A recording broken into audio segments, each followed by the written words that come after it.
Smart Ideas au Forum des projets urbains, toujours avec Manuel Gomez. Bonjour, Bonjour. bienvenue. Vous êtes le fondateur de Stéréographe, entreprise qui a été créée, que vous avez créée à Lille en 2007. C'est quoi votre cœur de métier aujourd'hui? Alors aujourd'hui, nous sommes éditeurs de logiciels et nous sommes experts dans le jumeau numérique. Ouais. Donc le BIM d'exploitation et le jumeau numérique. Ouais, le jumeau numérique, on va comprendre ce que c'est avec un logiciel qui s'appelle TIA Suite, c'est ça? Effectivement. Quelles sont les applications de ce logiciel? Donc TIA Suite, c'est une suite d'outils qui permet justement de créer le jumeau numérique, Ouais. de l'augmenter, donc de le connecter avec les systèmes métiers du bâtiment, de Mhm. remonter les températures, des états d'équipement ou des informations locatives par exemple, Mhm. et de pouvoir après piloter du coup l'actif numérique au travers de gestes métiers, donc pour les properties, les asset managers, les Ouais. maintenants techniques. Alors justement, j'allais vous poser cette question. Qui sont vos clients? Qu'est-ce qu'ils attendent de vos jumeaux numériques en Alors quelque sorte? aujourd'hui, nos clients sont essentiellement des propriétaires occupants. Ouais. Donc on va retrouver par exemple la foncière Citrus du groupe Auchan, Mhm. on va retrouver Servier, on va retrouver différents acteurs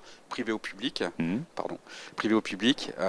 Et l'idée c'est effectivement d'accompagner du coup l'enjeu de leur patrimoine pour mieux gérer leur patrimoine, pour rendre les services qui sont utiles pour eux et pour mieux piloter du coup la gestion immobilière. Alors justement, si on rentre dans le détail, en quoi ça les rend plus efficaces dans la gestion, par exemple, des locations?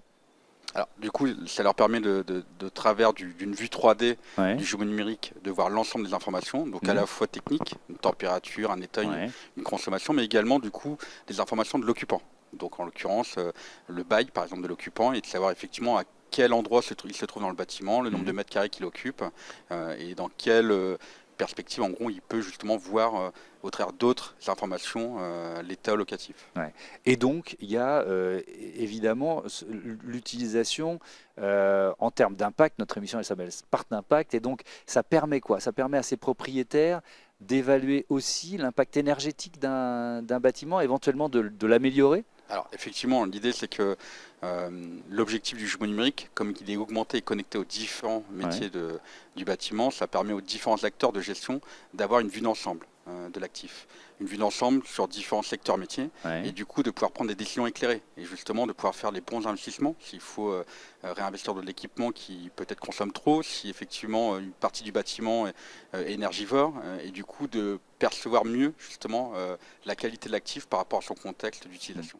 Ça, c'est une demande que vos clients font depuis peu de temps ou qui existait auparavant. Vous voyez ce que je veux dire, cette prise de conscience ou cette volonté de faire des économies d'énergie dans Alors, les je bâtiments. pense que le contexte aujourd'hui est très propice Hmm. justement à ce genre de questions.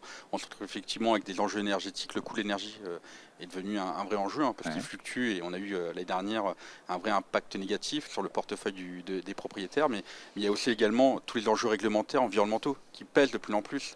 On voit qu'effectivement le dérèglement climatique fait que on doit respecter, les propriétaires doivent respecter des trajectoires de décarbonisation, donc Hmm. mieux gérer leur patrimoine et faire en sorte que leur actif se valorise le mieux possible dans le territoire. Donc là aujourd'hui, c'est des questions qui ne se posaient pas il y a encore quelques années et aujourd'hui ils sont obligés de rentrer dans cette perspective. Est-ce qu'il y a vous empêchez de faire de prendre des décisions, enfin, j'allais dire des mauvaises décisions, mais parfois on est animé de plein de bonnes intentions en matière de réduction de son impact environnemental, et puis on va choisir une solution qui va s'avérer finalement être peu efficace ou alors même contre-productif. Vous avez des exemples comme ça de mauvais chemins que vous avez Alors, empêché de prendre en quelque sorte, vous voyez ce que je veux dire? bah, du coup, forcément, un actif numérique remodélisé en 3D, donc avec une vue 3D, avec Ouais. des informations de différents métiers. C'est-à-dire qu'aujourd'hui, souvent, un acteur qui va prendre ce genre de décision pour Mm. essayer d'économiser, pour essayer de créer les éléments impactants pour justement être plus vertueux, bah, il se retrouve à devoir chercher dans différentes sources de données dans Ouais. l'entreprise, au travers du site, et ça, c'est très compliqué. Nous, Ouais. aujourd'hui, Ça va être quoi ces données? Ça va être on va accélérer en fait tout ça. ouais, On ouais, va accélérer la recherche de données. ouais. D'ailleurs, on a mis en place l'intelligence artificielle qui permet justement d'accompagner, d'augmenter les utilisateurs à accélérer la recherche de données et de formaliser en gros une information. Parce qu'il ne faut pas mélanger données et information. La donnée, il y en a beaucoup, des Mm. milliers, voire des millions d'informations, de données qui sont produites, de Mm. température, d'état locatif et autres. Ouais. Et ben, derrière, il faut chercher la bonne information pour justement permettre à l'utilisateur, au métier, à prendre les bonnes décisions les plus éclairées. Mm. Et alors, ce que j'ai bien compris, c'est que ça, vous êtes aussi un facilitateur pour d'autres opérateurs qui travaillent sur ces bâtiments, c'est ça? L'idée du jumeau numérique, c'est d'être un objet unique qui donne le référentiel, la connaissance du patrimoine et qui soit partagé avec tous les acteurs, donc du locataire, Mhm. en passant par les mainteneurs techniques, les gens qui viennent réparer, les facility managers, mais également les gestionnaires, donc les property managers, les asset managers, jusqu'aux propriétaires. C'est-à-dire qu'en gros, c'est d'être un outil, un objet qui doit partager l'information à tous ces acteurs-là, parce qu'en fait, ils en ont tous besoin à leur niveau pour pouvoir justement améliorer leur quotidien et avoir un impact positif pour le bâtiment. Dernière question, comment vous voyez la suite, l'avenir de Stéréographe, là, si vous vous projetez un peu dans 5 ou 10 ans? L'objectif, c'est qu'on devienne un référent. Aujourd'hui, nous sommes leaders sur le marché. On a déployé le plus grand projet au monde de jumeaux numériques pour la foncière de Auchan, Citrus. Donc, c'est plus d'1 300 000 m² de déployer sur 6 pays. Et notre objectif, c'est d'imposer notre manière, notre philosophie et notre outil sur le marché pour le secteur du privé et du public.